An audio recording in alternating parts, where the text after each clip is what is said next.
Next, naging naman po natin ang maglalaro naman po yung mga matatanda. Siyempre, para madaling mag-explain lang.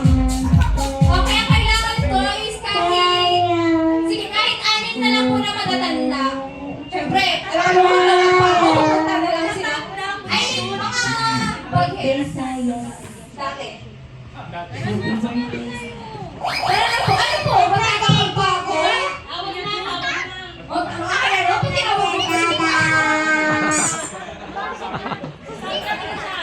Sali po kayo dalawa. Ayun na. Ayan, Inang. Dapat sa kabilang table na yun. Kay JM, nananahimik ka dyan. Siyempre, sabi ka. Wala tayo. Ay, sige, hindi ko pa na na-explain dito lang. So, wala kang kilala. Sige, sabi ng ate ko mamaya. Sa table po na to, sino po yung sasali? Sa table po na to, sino po sasali? Hello po. Kaya, sabi ko kuya. Hey,